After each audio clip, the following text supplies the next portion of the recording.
한 나라의 발전 정도, 또 한 나라의 국민의 행복을 측정할 수 있는 지수가 여러 가지가 있다고 이야기합니다. 아니, 사실은 옛날에는 GDP만 가지고 국내 총 생산, 경제적인 부분만 가지고 아니면 조금 더 확장해서 1인당 국민 총소득이라고 하는 GDI라고 하는 지표를 가지고 국가가 얼마나 발전했는가, 그리고 국민들의 행복이 어느 정도 수준인가 하는 것들을 평가했던 적이 있었습니다. 그러나 최근에는 이 두 가지의 경제적 요건만 가지고 국가 발전 정도를, 국민의 행복 정도를 평가하지 않습니다. 사회 발전 지수라고 하는 것도 있고, 국가 행복 지수라고 하는 것도 있고, 인간 개발 지수라고 하는 것도 있고, 또 삶의 질 지수라고 하는 것도 있어서 국가의 발전 정도와 그리고 국민의 행복도를 여러 가지 방면에서 다양하게 예측하고 있는, 평가하고 있는 일들이 많이 있습니다. 즉, 물질적인 가치가 최고가 아니라는 사실들을 오늘 시대에는 많은 사람들이 이야기하고 있는 것입니다. 사회적인 환경이나 기본 욕구적인 부분들이나 아니면 그 사람들의 영양 상태나 의료적인 혜택이나 아니면 공기와 물의 질까지도 삶의 질에서, 행복도에서 평가하고 있는 모습들을 볼 수가 있습니다. 그뿐만이 아니라 이 생태계가 지속 가능성이 있는가라고 하는 것들도 보고 있고, 그리고 우리가 받고 있는 교육과 자유와 평등과 인권에 대해서도 평가하여서 이 사회는 진짜 살만한 사회인지를 평가하는 일들이 세계에서 다각적으로 이루어지고 있는 것들을 볼 수가 있습니다.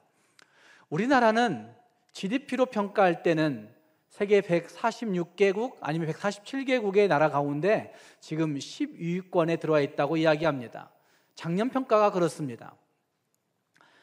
그러나 사회 발전 지수로 평가할 때에는 세계 146개 중에 17위 정도 조금 떨어지죠?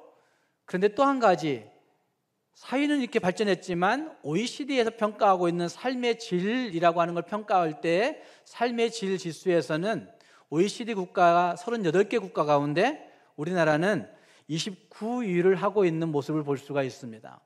그러니까 삶의 질의 문제만큼은 우리나라가 굉장히 후진국의 모습을 가지고 있다고 평가되고 있다는 말입니다. 하지만 이런 평가들만 문제가 아니라 새해를 시작하면서 많은 사람들이 미래가 예측하기 힘들다고 이야기하는 사람들이 참 많이 있습니다. 미래는 정말 예측하기 힘들어 라는 얘기를 흔히 말하기도 하고 듣기도 합니다. 그 이유에 대해서는 여러 가지 이야기를 합니다. AI의 발전을 놓고 이것 때문에 앞으로 우리의 미래가 어떻게 될지를 알 수 없다고 얘기하는 사람들도 있고, 반도체 시장의 모습들 때문에 우리 미래는 어떻게 될지 모른다고 얘기하는 사람들도 있고, 정치적 상황의 발전들이 어떻게 될는지 예측할 수 없기 때문에 미래가 예측하지 못한다 하는 사람들도 있습니다. 기후 환경의 위기 가운데 있는 것들도 미래 예측을 불가하게 만들고 있고, 이스라엘 전쟁의 양상들도 우리의 미래가 어떻게 될지 가늠할 수 없는 요소 중에 한 가지입니다. 뿐만 아니라 미국 대선 구도의 불확실성도 우리의 내년도에, 아니 우리 올해 후반부에 미래가 어떻게 될지 참 불분명하게 만들고 있는 모습들이 거기에 있습니다. 더더군다나 우리나라는 북한의 핵 위협과 그리고 북한 주민들의 동향들은 대한민국의 미래를 매우 어둡게 만들고 있는 요소임에 틀림이 없습니다. 어쩌면 이와 같은 많은 일들이 우리의 삶의 많은 부분들을 좌지우지하고 있고 우리의 삶을 위협한 일들까지 진행되고 있는 것들을 우리는 종종 보게 됩니다. 이와 같이 확실한 것이 아무것도 없는 사회 가운데서, 미래 가운데서, 현실 가운데서 우리는 무엇을 소망하며 무엇을 기대하며 무엇을 의지하며 살고 있으십니까? 여러분은 미래의 불확실성을 이야기하지만 정말 우리는 그 미래의 불확실성 가운데서 나는 내 마음의 채널을 어디에 두고 있는가? 나는 내 마음의 그 채널을 어디에 고정시키고 있는가? 하는 생각을 해봐야만 한다는 말입니다. 우리 함께 읽은 에스겔서는 이스라엘 민족이 포로로 잡혀간 지 25년 정도 되었을 때에 쓰여진 책으로 알려지고 있습니다. 예루살렘이라고 하는 그 나라의 수도가 함락된 지는 한 14년 정도 지났을 시점에 하나님이 에스겔 선지자를 통해서 말씀하시고 그 말씀을 그 백성들에게 선포하게 하시고 그걸 이렇게 기록하게 한 것이라고 그렇게 알려지고 있다는 말입니다. 어쨌든 포로가 된 지 25년, 자기들의 수도가 함락된 지 14년이라고 얘기할 때 그 나라에는 소망을 가질 수 없는, 꿈꿀 수 없는 그런 상황 가운데 있음이 틀림이 없을 것입니다. 도저히 소망할 수 없는, 도저히 꿈꿀 수 없는, 도저히 비전이라고는 품을 수 없는 그런 사회 가운데 있는 그들이 에스겔 선지자는 하나님 앞에 기도하고 있는 것입니다. 기도하는 중에 하나님이 보여주시는 새로운 환상을 보았던 내용들이 오늘 읽은 말씀 가운데 등장하고 있습니다. 에스겔은 원래 제사장이었습니다. 그런데 포로가 된 후에 그는 선지자로 하나님의 부름을 받습니다. 어쩌면 그가 하나님 앞에서 제사장의 직분을 감당하다 그랬는지 모르지만 포로로 잡혀가 모든 백성이 뿔뿔이 흩어진 다음에 에스겔 선지자는 하나님, 우리에게 닥친 이 고통이 무엇이 문제입니까? 라고 묻는, 아니 이 고통의 뜻이 어디에 있습니까? 이 고통 가운데 하나님은 어떤 뜻을 가지고 있습니까? 라고 묻는 일들을 에스겔 선지자가 했던 것 같습니다. 그리고 하나님 앞에 기도하고 엎드리는 가운데 하나님이 그에게 환상을 보여주시고 그 환상을 보여준 내용들을 선포하고 기록하면서 그런 선지자로 부름받고 있고 활동하고 있는 모습이 나타나고 있는 것입니다.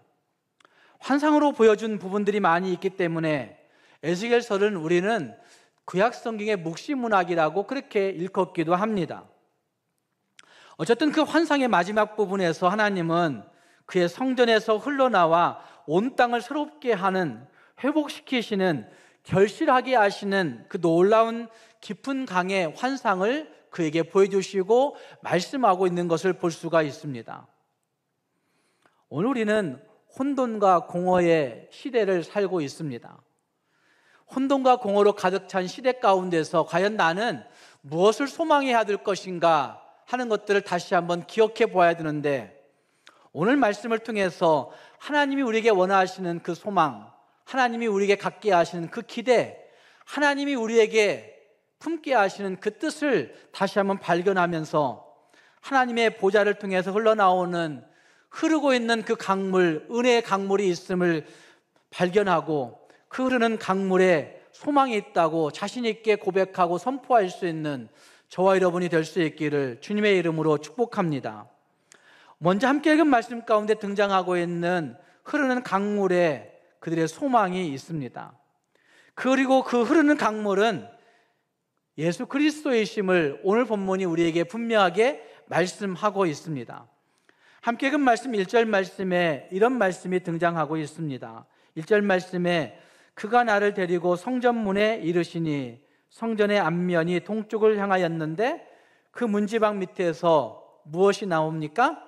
물이 나왔고 그 물이 동쪽으로 흐르다가 성전 오른쪽 제단 남쪽으로 흘러내리더라. 어떻게 된지 잘 모르겠어요. 동쪽으로 흘러다가 다시 그 성전 오른쪽 제단 남쪽으로 흘러갔다, 이렇게 표현하고 있는 것이 등장합니다. 어쨌든 성전에서부터 여러 곳으로 하나님이 보여주시는 그 물이 흘러가고 있는 장면이 거기에 등장하고 있다는 말입니다. 생명수가 성전 문지방 밑에서 흘러나오고 흘러가는 모습들이 거기에 나타나고 있습니다. 12절 말씀을 보시면 12절 말씀에 이런 말씀이 등장합니다. 달마다 새 열매를 맺으리니 그 물이 어디를 통하여? 성소를 통하여 나옵니다. 새 열매를 맺게 하시는 그 놀라운 일들이 벌어지고 있는데 그 열매를 맺게 하는 근원에 물이 있었고 그 물은 어디에서부터 나온 거예요? 성소로부터 나온 거라고 말씀하고 있다는 말입니다. 성전은 하나님의 보좌가 있는 것이고 그 보좌를 통하여서 하나님이 흐르게 하시는 물이 있어서 그 물이 흘러나와 이곳저곳으로 흘러가면서 결국 그 물이 닿는 곳마다 생명이, 그 물이 닿는 곳마다 열매가 맺혀진 일들이 벌어지고 있더라 라고 하는 말씀이 거기에 나타나고 있는 겁니다. 요한계시록 22장 1절 말씀에도 이와 같은 맥락에서 이해할 수 있는 본문이 등장합니다. 요한계시록 22장 1절 말씀에 보면 또 저가 수정같이 맑은 생명수의 강을 내게 보이니 하나님과 및 어린 양의 보좌로부터 나와서 라고 표현하고 있습니다. 하나님이 세례 요한에게 보여주시는 그 장면의 모습들이 거기 있는데 천국의 모습 가운데 보여지는 그 모습이 이런 모습인 거죠. 생명수의 강이 보여지는데 그 생명수의 강은 어디로부터 나오는 거예요? 하나님과 어린 양의 보좌로부터, 예수 그리스도로부터 나오는 것이다 라고 말씀하고 있다는 말입니다. 따라서 에스겔이 본 생명수의 모습은 성소로부터 시작된 것이고, 성소로부터 시작된 것은 하나님의 보좌로부터 어린 양 되신 예수 그리스도로부터 흐르게 되는 생명수인 것을 성경이 우리에게 증거해 주고 있습니다. 뿐만 아니라 요한복음 2장 19절 말씀에는 이런 본문이 등장합니다. 예수님이 직접 말씀하시는 것인데, 예수께서 이르시되 너희가 이 성전을 헐라 내가 사흘 동안에 일으키리라. 예수님께서 자기의 몸을 가리켜 그렇게 말씀하시죠. 성전이 아무것도 아니다. 성전은 헐어버려. 그리고 누가 짓는 거예요? 내가 다시 세울 거라고 말씀하시는 거죠. 예수님의 죽으심과 부활을 통하여서 그 구약시대에 그들이 믿었던 그 성전을 헐어버리시고 예수님이 다시 그 십자가로 성전을 세우신다고 말씀하신 말씀이 요한복음 2장 19절에 등장하고 있습니다. 그리고 요한복음 2장 21절 말씀에서는 성전이 예수 그리스도이심에 대해서 분명하게 말씀하고 있는 것을 볼 수 있습니다. 이렇게 볼 때 생명수의 발원지, 생명수의 근원지는 성부 하나님과 성자 예수님임에 틀림이 없고, 그 예수 그리스도, 그 말씀이신 예수 그리스도가 그 생명의 강수의 발원지가 되고 있다라고 하는 사실을 분명히 말씀하고 있다는 말입니다. 또한 그 은혜가 출발되는 곳은 말씀이 가득한 교회라고 말할 수 있고, 이제는 말씀에 반석되신 그 예수 그리스도가 있는 그곳에서부터, 그 교회로부터 은혜의 강수가 흘러간다고 말할 수가 있다는 말입니다. 사랑하는 여러분, 흐르는 은혜의 강물이 교회로부터 분명히 있습니다. 흐르는 은혜의 강물이 예수 그리스도로부터 분명히 흘러나오고 있습니다. 흐르는 생명의 강수가 그 예수님으로부터 생명수가 넘쳐 흐르고 있다는 사실들을 우리가 볼 수 있어야 된다는 말입니다. 예수님은 또한 요한복음 7장 38절 말씀과 39절 말씀에서 이렇게 말씀하십니다. 나를 믿는 자는 성경의 이름과 같이 그 배에서 생수의 강이 흘러나리라 라고 말씀하시면서 누구든지 목마르거든 내게로 와서 마시라고 말씀하신 말씀이 요한복음 7장에서 등장하고 있습니다. 즉 인생의 갈급함과 허전함과 고통과 절망으로 허덕이고 있는 많은 인생들을 향하여서 예수님은 누구든지 내게로 와서 마시라, 그러면 너희가 살게 된다고 말씀하시는 말씀을 하고 있다는 말입니다. 인간이 가지고 있는 영적인 갈증들과 영혼의 갈급함들과 공허함과 불안과 초조와 두려움들, 그건 다 죄로부터 말미암은 것인데, 하나님과의 관계의 단절로부터 말미암은 것들인데, 그 모든 단절들을 헐고 생명의 강수가 흐를 수만 있다고 한다면, 은혜의 강물이 흘러갈 수만 있다고 한다면 거기에 살 수 있는 놀라운 일들이 벌어지게 된다는 말입니다. 오스카 와일드라고 하는 사람은 우리 인생의 비극에 대해서 이런 얘기를 합니다. 인생에게는 두 가지의 비극이 있다고 이야기했습니다. 하나는 원하는 것을 얻지 못하는 비극이 있고, 또 한 가지는 원하는 것을 얻는 것의 비극이 있다고 이야기했습니다. 여러분, 어떤 것이 더 고약한 비극이라고 생각하십니까? 원하는 것을 얻지 못하는 비극이 있고 원하는 것을 얻는 비극이 있다. 오스카 와일드는 그렇게 얘기했는데, 여러분은 그 두 가지의 비극 가운데 무엇이 더 고약한 비극이라고 생각하십니까? 오스카 와일드는 이 두 가지의 비극 가운데 두 번째 비극이 더 고약하다고 얘기했습니다.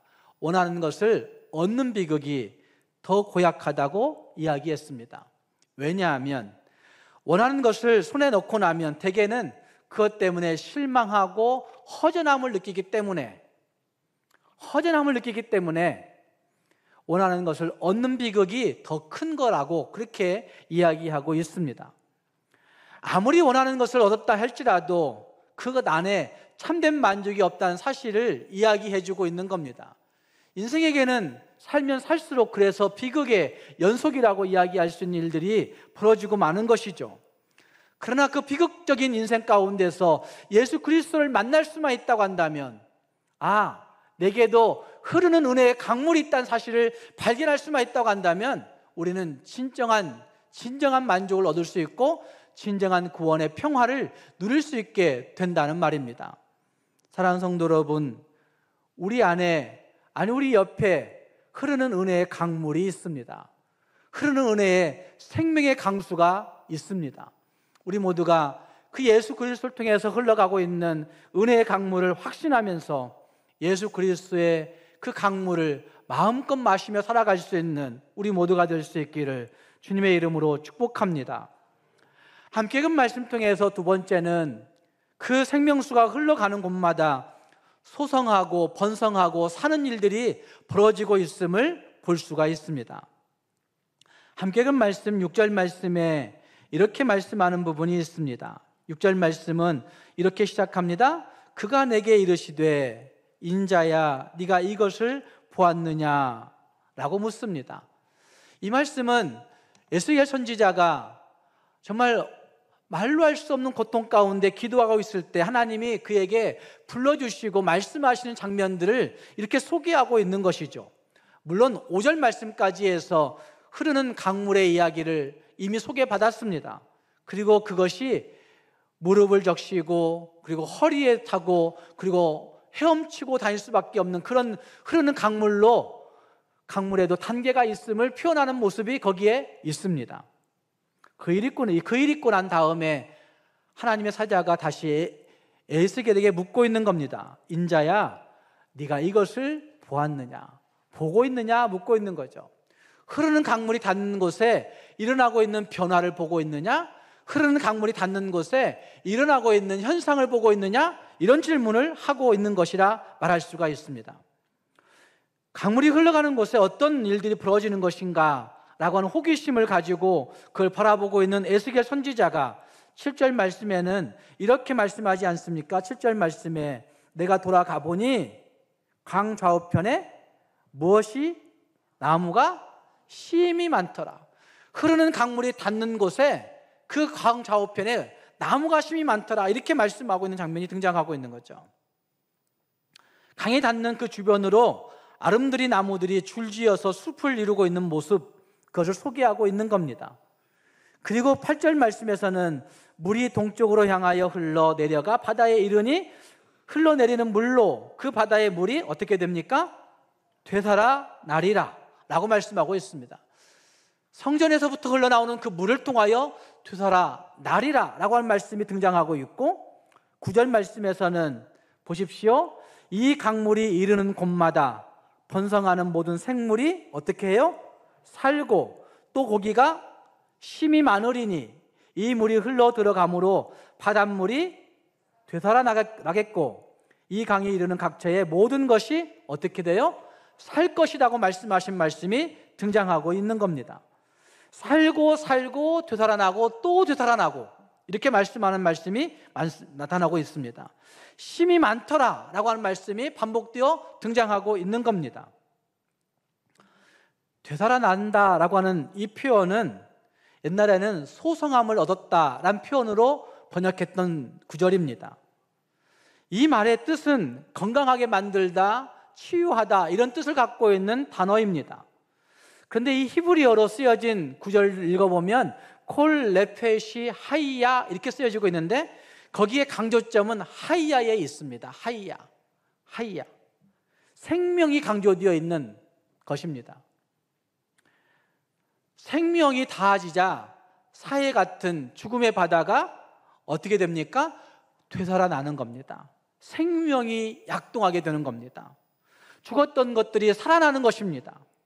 생명의 강물이 흘러들어감으로 말미암아 죽음의 바다에 생명체가 움틀거리고 힘이 많아지는 일들이 벌어지고 있는 것입니다.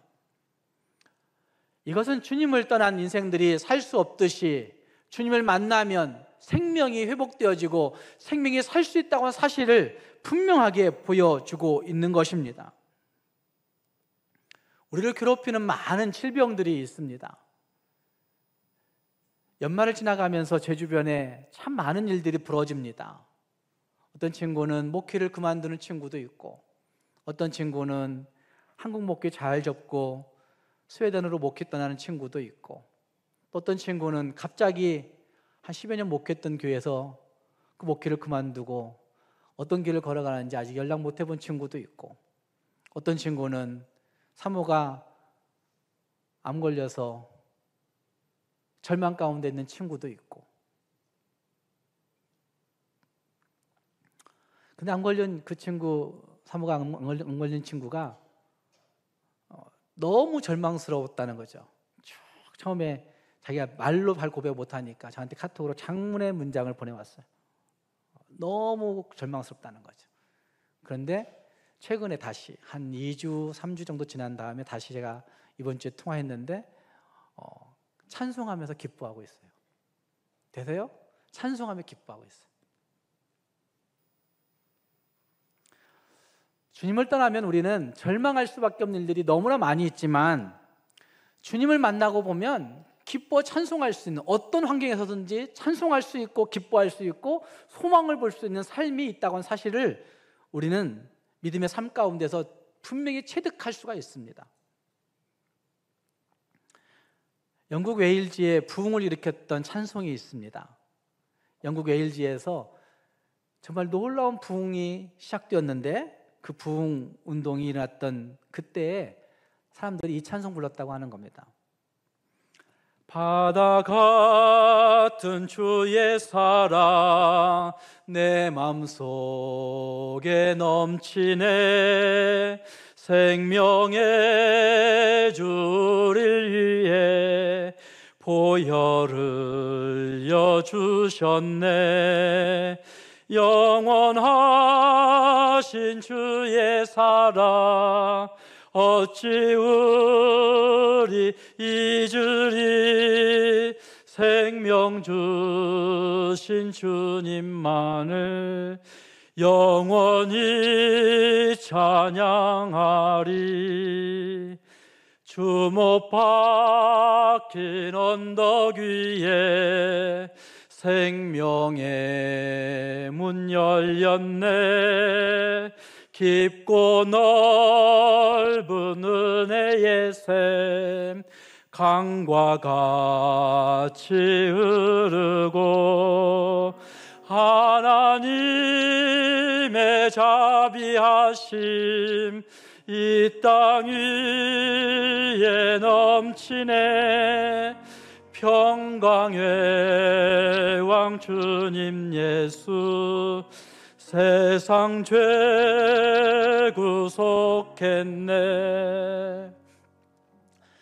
영국 웨일즈에 그 절망 가운데 있던 많은 사람들이 이 찬송 부르면서, 그래 주 못 박힌 그 십자가의 언덕 위에 생명의 문이 열렸다고, 깊고 넓은 그 은혜의 샘이 강과 같이 흐른다고 이렇게 외치면서 그 땅에 있던 사람들이 기도하고 하나님 앞에 모여서 말씀 사모하다가 영국 웨일즈에 부흥운동이 일어나게 되었고, 그 부흥운동이 세계 전역을 휩쓸게 되는 일들이 1900년대에 일어났던 거죠.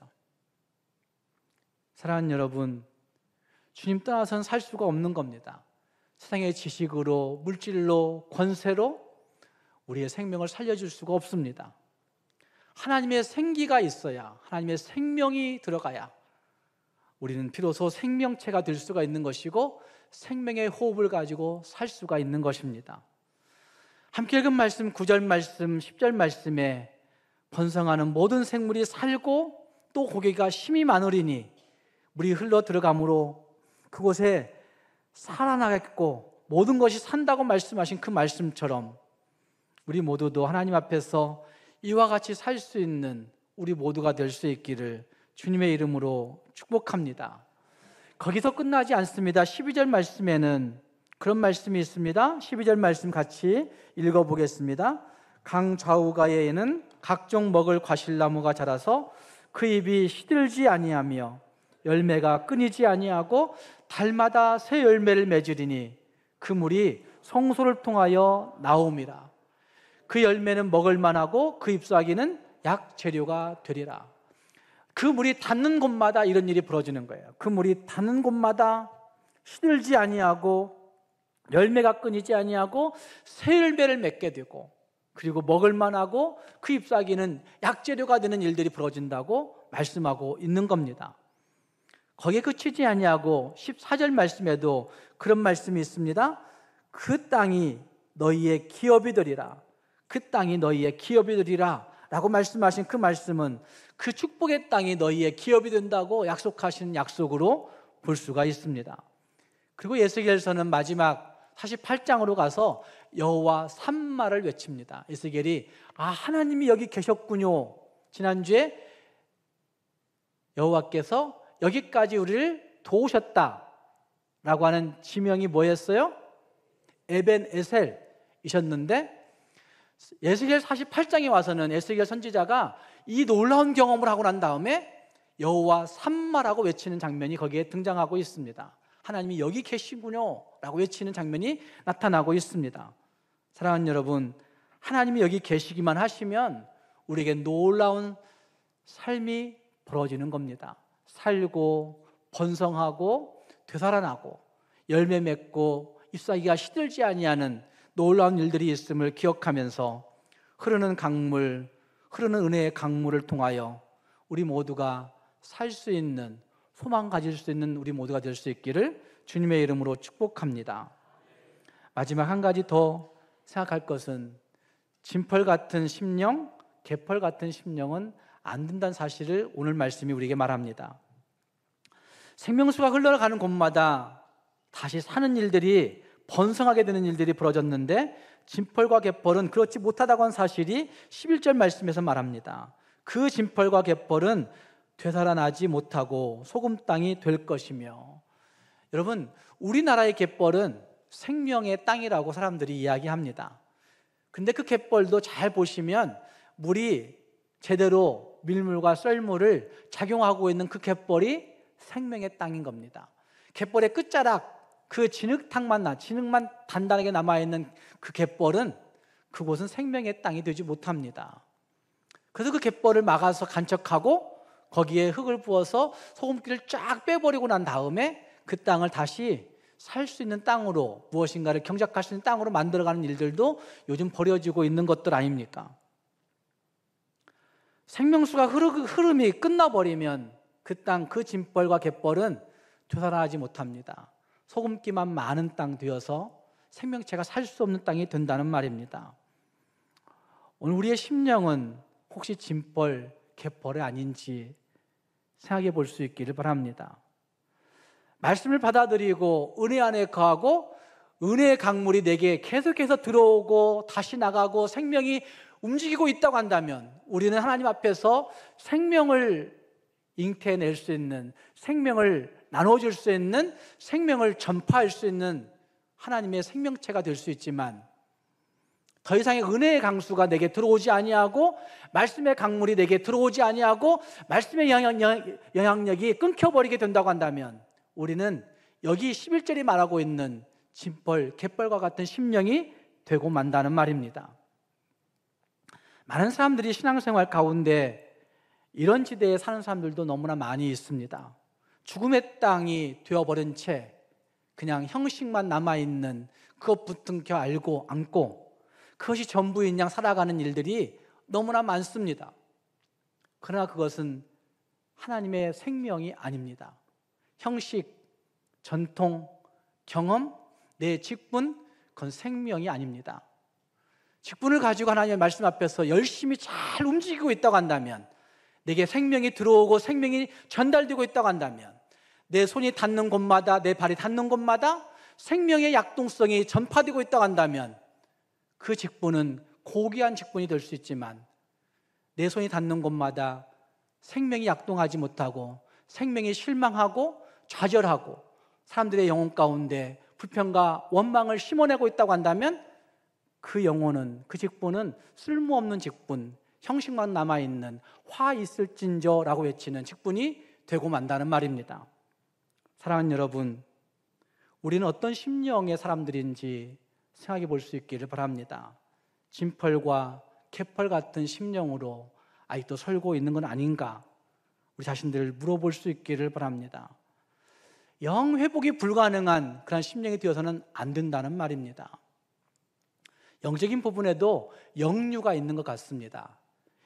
역류를 바다에서 잘 살펴보면 이한류라고 하는 것, 한 해마다 이한류로 인해서 죽어가는 사람들이 많이 있다고 합니다. 정상적으로 물이 밀물처럼 들어와야 되는 건데 그 밀물의 흐름을 방해하고 갑자기 어떤 소용돌이 치는 그런 물이 일어나는 것, 그걸 이한류라고 하지 않습니까? 그래서 이 해변가에서부터 사람들을 물길을 싹 빨아들여 바깥으로 끌어내므로 말미암아 수영하는 사람들이 해변가로 들어오지 못하고 바깥으로 나게 만드는 이한류. 영적인 부분에도 이와 같은 이한류, 역류 현상들이 있는 것 같습니다. 형식주의, 율법주의 이런 건 영적인 역류, 영적인 이한류라고 할 수 있습니다. 죽음으로 달려가게 만드는, 죽음으로 가게 만드는. 사랑하는 여러분, 우리는 영적으로 성장하고 있는지를 한번 돌아볼 수 있기를 바랍니다. 영적으로 성장하여서 하나님이 주시는 놀라운 일들을 마음껏 맛보고 살고 있는가? 또 내가 내 손을 펼쳐서 미치고 있는 그 모든 곳에 진짜 그 생명을 전달하고 있는가? 한번 돌아볼 수 있기를 바랍니다. 예수를 믿고 나서도 아직도 불안과 염려와 근심 가운데 여전히 있다고 한다면 우리의 겉모습은 강이지만, 우리의 겉모습은 바다이지만 물이 흐르지 아니하는 갇혀있는 진펄과 갯벌이 되어가고 있는 그런 모습이라고 말할 수가 있을 것입니다. 우리 모두가 다시 한번 우리 자신들을 돌아보면서 진펄과 갯벌 같은 심령은 안 된다고 말씀하신 그 말씀을 기억함으로 정말 주의 생명의 강수가 날마다 흘러가서, 주의 은혜의 강수가 날마다 흘러가서 주님으로 말미암아 온전하게 결실하고 아름답게 세워져 갈 수 있는 저와 여러분이 될 수 있기를 주님의 이름으로 축복합니다. 기도하겠습니다.